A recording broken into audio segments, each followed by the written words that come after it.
When does a phenomenon become the unknown? When all attempts at understanding fail, and those who thirst for knowledge and understanding watch as research turns to ash in their mouth, as the phenomenon turns from a riddle to be solved into anomalous fascination.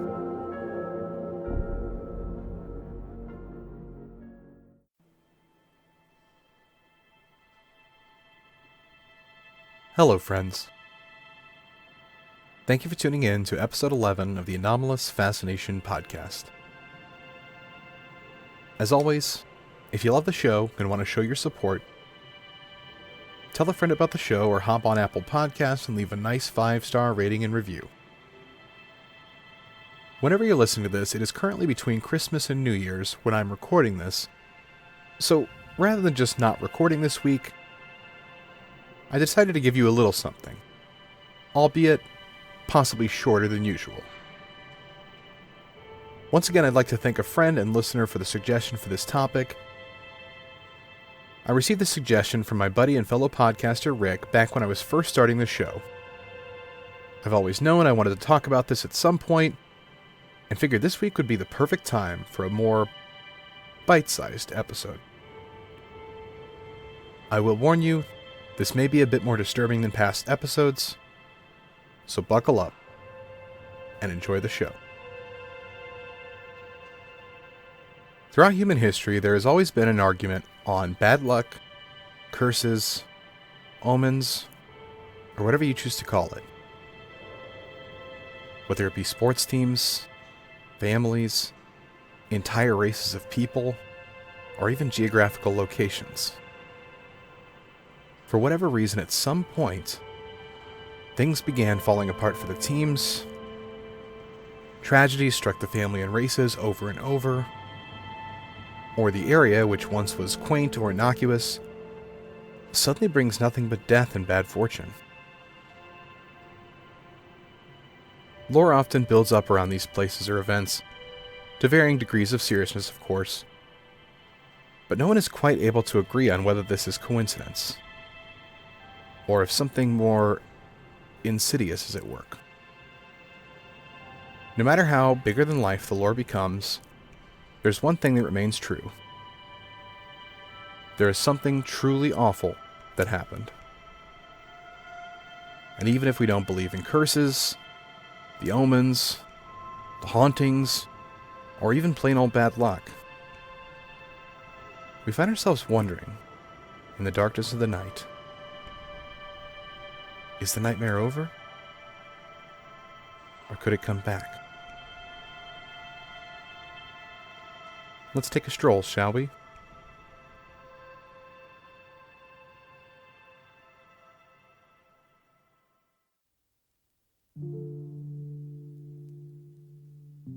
In the late 1960s and 1970s, a minority group called the Hmong were covertly recruited by the U.S. to help fight communism in the Vietnam War. The Hmong are a minority group from Laos, and were brought into what would become called the Secret War. This would be orchestrated by the CIA as a covert theater of the Vietnam War, Laos Civil War, and Cambodian Civil War. During the duration of the war, over 30,000 Hmong troops were involved in the war. But, as we all know, the United States, which was losing the war, pulled out and fled the area, leaving the communists the Hmong were fighting in power of Vietnam, Laos, and Cambodia. The sting of loss had to be difficult to swallow, and the casualties of war also overwhelming, which was at a rate 10 times higher than that of Americans. But the time to mourn the loss would be short-lived for the Hmong. The Hmong were now viewed as traitors by Vietnam, Laos, and Cambodia. And what happened next is horrifying. The Killing Fields. A name that, without even knowing all the details, would lead you to believe that to earn that title had to be an absolute catastrophe.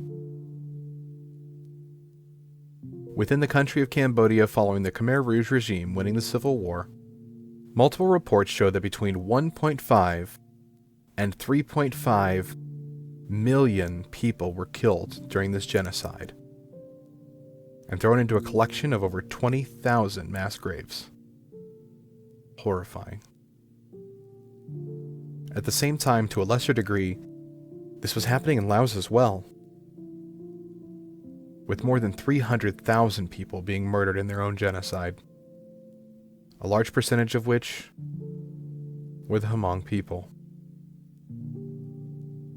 For those who were fortunate, many were able to flee to Thailand or the United States, either immediately after the war ended or escaping the killing fields themselves. It was a long and treacherous journey, but they made it, safe and sound, from everything but their memories. These people had gone through so much in just a few short decades.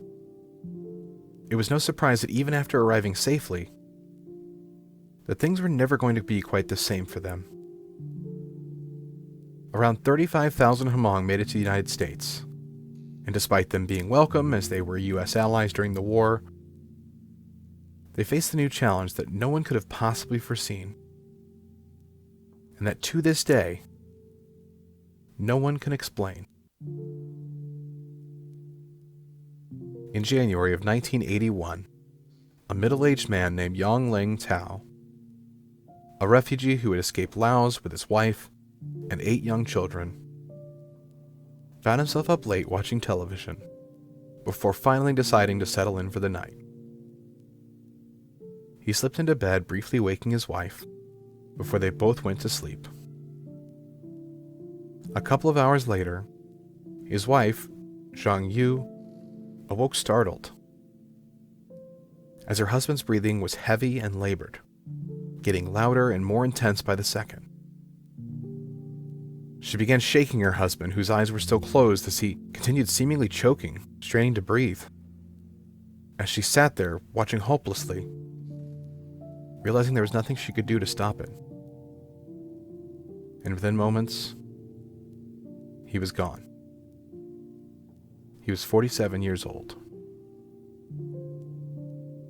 This event would have passed as a tragedy, but unremarkable, were it not for Portland, Oregon's Dr. Larry Newman, who saw his second Hmong death in 3 days with a seemingly identical cause of death, as the 29-year-old Zhang Tu Zhang was also found dead in his bed. Both deaths were investigated via autopsy, and the doctor was unable to find any cause of death despite countless research and interviews with family.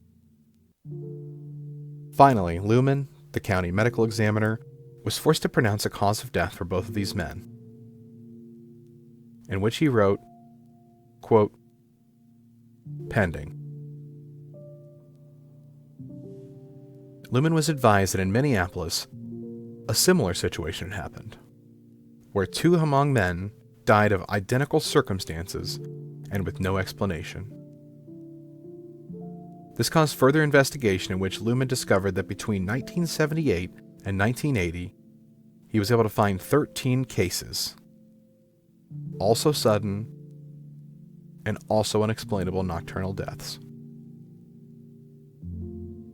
It is said that from 1978 to the end of 1981, that over 30 cases were discovered in total, all of them involving the Hmong.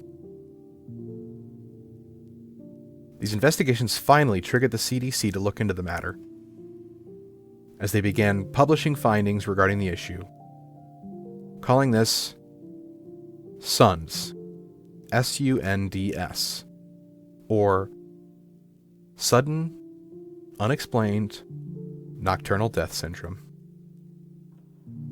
Despite giving this phenomenon a name, they still have no idea how it happened, how to stop it, or why it appeared to be isolated to the Hmong people. In the past 39 years, numerous theories and suggestions have been given, but none of them could be supported by any science. Following the events of 1981, the next 32 years would find more and more cases of suns popping up all around southeastern Asia, many of which involved minority populations that had also relocated to another country. It's still quite rare amongst populations, but it's certainly disturbing, isn't it?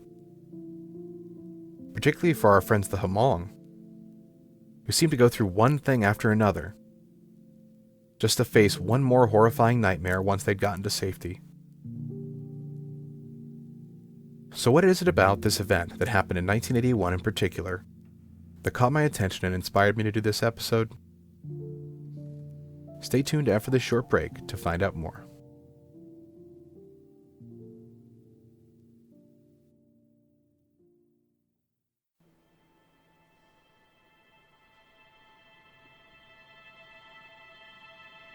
As light began to come to these events in the US in 1981, one article in particular caught the eye of someone you may know. This particular article was one of the most tragic among the Hmong stories, as it involved a teenager.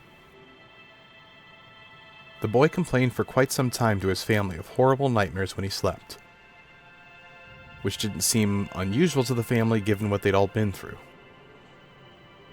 But of course, as things are wont to do, it escalated. The teen would tell his parents more and more that this was different, that he was being chased by something in his dream, and if he fell asleep, it would get him. They were kind, but of course, dismissed it as nothing but childhood fears. The teen, however, decided that the only way to combat this was to stay awake for days at a time, finding it harder and harder to stay up with each passing day. Until finally, to the parents' relief, he fell asleep, and the parents were able to rest easy. But that night, the parents awoke to screams coming from their son's bedroom. Haunting, chilling screams. By the time the parents got up and got into the child's room, it was too late. He was already gone. And who was this person you may know that read the article? Why, Wes Craven, of course, who was so chilled and inspired by this article that he made a little-known film inspired by it. A Nightmare on Elm Street. Thank you again for listening to this episode of Anomalous Fascination. If you'd like to keep in touch with the show, you can find me at AnomalyPod on Facebook and Twitter, or email me at anomalousfascination@gmail.com. And if you love the show, hop on Apple Podcasts and leave a nice 5-star rating and review. Or even just tell a friend about it. And until next time, thanks for listening.